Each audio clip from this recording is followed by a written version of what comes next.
Yes, I'm doing fine. Thank you for your concern, Song-hui.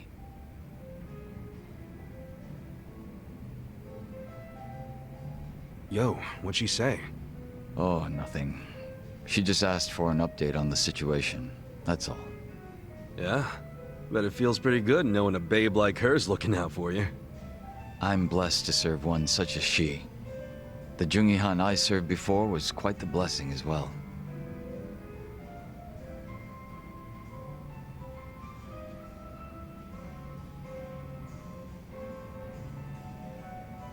If I'm to talk about Joon-gi Han, I'll need to provide some backstory.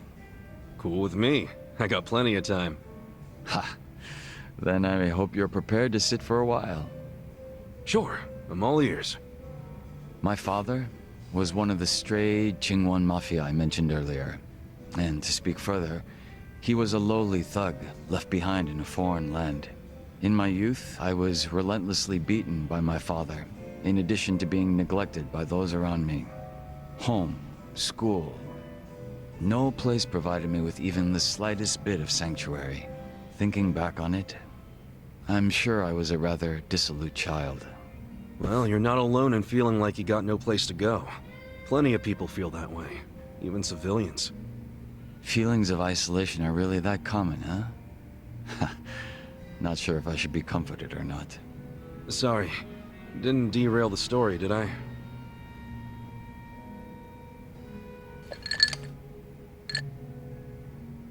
The real Joon-gi Han had also been raised in a poor and neglected environment like me.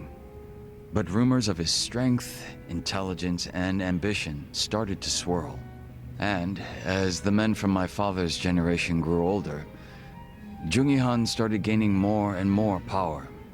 In fact, it was thanks to him that the stray Jingon found any success in Kamurocho at all. While the Tojo clan was being choked by anti-violence laws, the Jingon Mafia were steadily gaining a sense of existence. Sounds like he must have been pretty cool. Yes, but my father, who underestimated him as some young greenhorn, failed to prove his worth and was left trying to catch up. A staunch alcoholic, he used what drunken wit he had to try to get close to the young leader. So, eventually he worked out a plan. He would mold his own son's face, set him up as a body double, and offer him as tribute. What? I was drugged by my father, and this was done to me while I slept. No way. He did all that just to impress the boss? When he was presented with a body double, even the real Joon-gi Han could only force a smile. But he saw what had gone into my face, and he respected the effort. So he said it was a fair offer, and took me under his wing. And what's your father doing now? He's long since passed away. His health was already in steady decline, and for what it's worth, I'm sure he wasn't opposed to dying at the bottom of a bottle. That's a shame. Guess you two weren't super close then.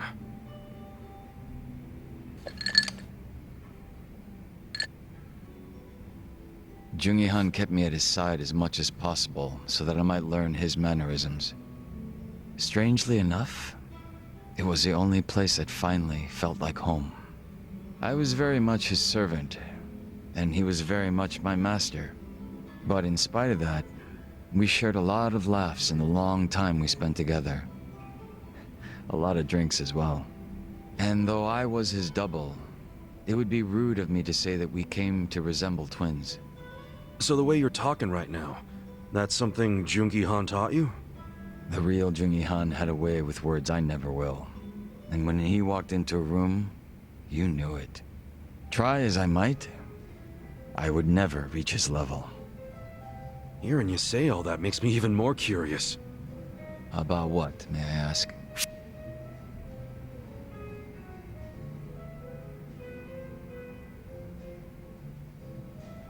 I'm pretty curious how you managed to totally imitate this guy. Oh? Changing your face is one thing, but to be able to be just like the guy means you're, like, a master impersonator or some shit. Unfortunately, it's far more than impersonation. It's a lifestyle. which requires one to change on the inside as well. Well, sorry for asking about something so stupid then. Not at all. It's been a long time since I've laughed like this.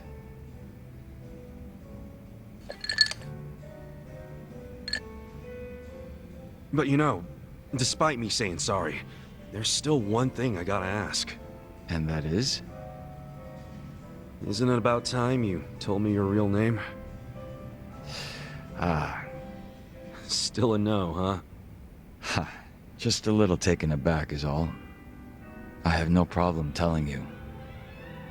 When I was first brought into this world, I was given the name Yeon-soo Kim. Yeon-soo Kim. I have no intention of returning to that name. Not when the real Joon-gi Han has already passed away. The real one took a bullet to the head, yeah? Correct. There was conflict with a group from Hiroshima that had made its way into Tokyo. As far as I'm concerned, the Jingon Mafia died along with him. At the time, I was given the role of staring down the other hostile groups within Kamurocho as Joon-gi Han. But with their real boss dead, the remaining Jingon Mafia in Kamurocho were nothing but paper tigers. Should our enemies have discovered this, we would have been ousted and probably killed. If it were me, I probably would have gotten the hell out of Kamurocho. Left everything behind. Yes, that's precisely what I did. The few remaining members at my side did the same. But seeing as the Jingon Mafia was all I'd ever had, I had no place to go. No refuge where I might reconvene with my allies. I was lost and alone in the world. Like a man dying of thirst in the desert, surrounded by a hungry pack of wolves. Sounds like you had it rough. I found a faint glimmer of hope in the Korean community here in Japan. But even they refused to accept me, as I was nothing but a criminal to them. Thinking on it now, I should have expected as much from those living an honest life. But still, in my confusion and dismay, I challenged them, asking why they would abandon one of their own. I get that. It was enough to make them call the police. And I'm sure that under normal circumstances, I would have been taken away. However... Huh? Come on, man. Don't just leave me hanging. The police officers were imposters, and instead of being incarcerated, I was brought to my new home, Yokohama Ijincho. So those fake officers, were they? Members of the Komijul, sent to retain me under the orders of Samui. It turned out that the Komijul was a place that many former Jingon members had drifted to. Those that distanced themselves from Kamurocho slowly but surely found their way there. Oh yeah. Songhui did mention something about the Komijul having roots in the Jingon Mafia. Indeed. Komijul is essentially a safe haven for refugees. That's why they tend to keep quiet and remain exceedingly closed off. For many years, they spied on the Jingon Mafia in Kamurocho from a distance, keeping close watch on their movements. I was fortunately saved by the hand that the Komijul had extended to me. Moreover, Songhui told me what had happened to the real Joon-gi Han. That he had been shot in the head by an assassin hired by the Hiroshima Yakuza, taken by surprise from the shadows. An assassin? So what'd you guys do? You kill him? No. By the time I'd learned of his existence, he was already dead. I wasn't even given the chance for revenge. I spent many of the following days in despair. But even though I was in such a hollow state, Songhui patiently waited for my recovery. She was more like family to me than my abusive father could have ever hoped to be. A sister to replace the brother I had found in Joon-gi Han. Frankly, nothing would hurt me more than to betray her expectations and disappoint her.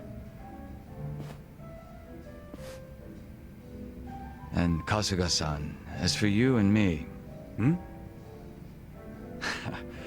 I'm wondering what sort of boss you will be. I'm looking forward to seeing what you can do.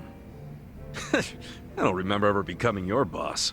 Right now, I think drinking buddy is a better term, don't you? I see. Then I will do my best to live up to that title.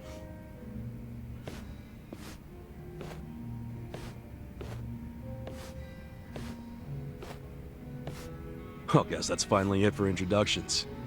He sure is shy, that young Soo Kim.